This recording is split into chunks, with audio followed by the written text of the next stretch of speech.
वर्तमान सरकार को तो 100 दिन 50 दिन की बात नहीं करनी चाहिए, क्योंकि ये सरकार दोबारा वापस आई है। इसके हम लोगों को बजट पास किए हुए कई महीने हो गया, लेकिन आज तक 1 रुपया का बजट पूरे प्रदेश के कृषि मुख्यालय को उत्तर प्रदेश की सरकार नहीं दे सकी। प्रदेश की सरकार इस बंदरबाट में लगी हुई है। यही नहीं तय हो पा रहा लखनऊ में बैठ कर के कि किस मंत्री को कितना पैसा दिया जाए और किसका कितना कोटा है और किसका कितना जेब भरना है। पहले उनका तय हो जाए कि जेब कैसे भरा जाए, उसके बाद तो उनको आम जनता की फिक्र हो। महंगाई की बात करते थे, रोजगार की बात करते थे कि हर घर में एक आदमी को रोजगार देने की बात करते हैं, लेकिन ये हम लोगों ने महसूस किया कि जिन घरों में रोजगार था उन घरों से रोजगार वापस हो गया। घरों में रोजगार जाने तो वो दूर है। वर्तमान सरकार पूरी तरह से सरकार भी पब्लिक ने नहीं बनाया, ये सरकार आयोग ने बनाया, इस सरकार को सरकार के कुछ चुनिंदे अधिकारियों ने बनाया।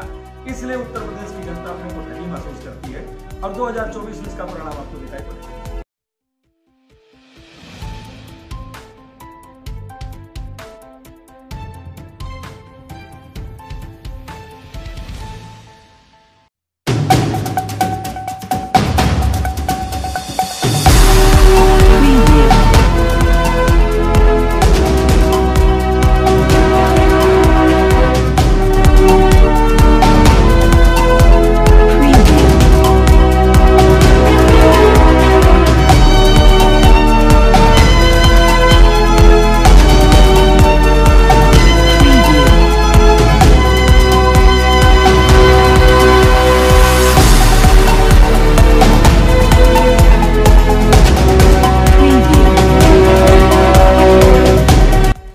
आज आपकी मुलाकात हम करवाते हैं प्रयागराज के मेजा से विधायक संदीप सिंह पटेल से। नमस्कार, मैं सुभाष मिश्रा और आप देख रहे हैं खबर अवध। हमारे चैनल में आपका स्वागत है। पहली बार विधायक हुए हैं, हालांकि सरकार नहीं है, लेकिन काफी चर्चित चेहरा रहा है मेजा से। हमने आज सोचा क्यों ना, विपक्ष के लगातार विरोध करने की कोशिश कर रहा है लेकिन सत्ता पक्ष उसको दबाने की कोशिश कर रहा है, तो आज हमारी संयोग से मुलाकात हो गई मेजा से विधायक संदीप सिंह जी से। तो हमने सोचा क्यों ना इनकी बात को जाना जाए और समझा जाए कि आखिर विपक्ष कितना अपनी बातों को रख पा रहा है और सत्ता पक्ष उसको दबाने की कोशिश कर रहा है। नमस्कार। धन्यवाद। नमस्कार।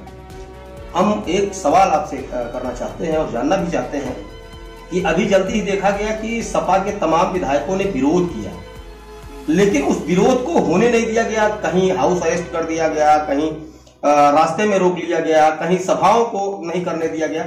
आखिर क्या कारण है? आज जो उत्तर प्रदेश की वर्तमान स्थिति है, आम आदमी महंगाई से, बेरोजगारी से और खास तौर से जिस तरह से महिलाओं के साथ अत्याचार हो रहा है, आम आदमी परेशान है। जिस बात को लेकर समाजवादी पार्टी विधानसभा चलने के पहले हम लोगों के नेता स्वर्गीय चौधरी चरण सिंह जी की मूर्ति के सामने बैठ करके हम अपनी बात को, आम जनता की आवाज़ को सरकार के सामने रखना चाहते थे, लेकिन चूंकि वर्तमान सरकार लोकतंत्र विरोधी सरकार है, वो जानती है कि अगर लोकतंत्र ताकतवर होगा इस तरह से अन्याय और भ्रष्टाचार हम नहीं कर सकते। इसलिए लोकतंत्र को कमजोर करके, पूंजीवाद को बढ़ा करके आम आदमी की बात को रोकना चाहते हैं, जिसके लिए समाजवादी पार्टी और हम लोगों के नेता आदरणीय अखिलेश यादव जी कटिबद्ध हैं कि हमें चाहे जिस स्तर तक लड़ना पड़े, लेकिन हम आम आदमी की आवाज़ को लेकर, अगर आप प्रदेश की जनता ने हमें विपक्ष के रूप में भेजा है तो हम विपक्ष की भूमिका को ईमानदारी से निभाएंगे। उसके लिए हमको जिस भी तरह से संघर्ष करना पड़ेगा हम संघर्ष करेंगे और वर्तमान सरकार को इस बात के लिए मजबूर करेंगे कि जो उन्होंने उत्तर प्रदेश की जनता से वादा किया है उसको पूरा करें। अगर वो नहीं पूरा करते हैं तो हम उनके खिलाफ लगातार अपनी बात को बुलंद करते रहेंगे। विधायक जी, एक सवाल और है।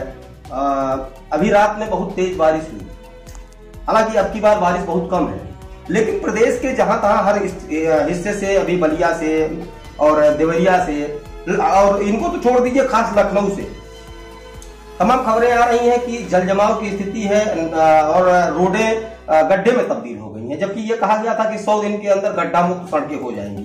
क्या कहना चाहेंगे आप? वर्तमान सरकार को तो 100 दिन 50 दिन की बात नहीं करनी चाहिए, क्योंकि ये सरकार दोबारा वापस आई है। इसके पहले 5 साल इन्होंने सरकार चलाया, हम लोगों को बजट पास किए हुए कई महीने हो गया, लेकिन आज तक 1 रुपया का बजट पूरे प्रदेश के किसी मुख्यालय को उत्तर प्रदेश की सरकार नहीं दे सकी।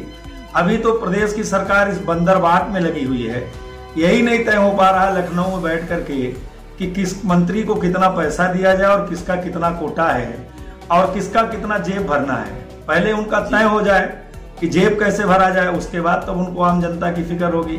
आप जल भराव की बात करते हैं, किसी भी दिशा में आप उठा लो, गांव के अंदर रहने वाला आम आदमी जो ये सस्ते गल्ले की बात करते थे, सस्ते तेल की बात करते थे, महंगाई की बात करते थे, रोजगार की बात करते थे, ये हर घर में एक आदमी को रोजगार देने की बात करते हैं। लेकिन ये हम लोगों ने महसूस किया कि जिन घरों में रोजगार था उन घरों से रोजगार वापस हो गया, घरों में रोजगार जाने तो बहुत दूर है।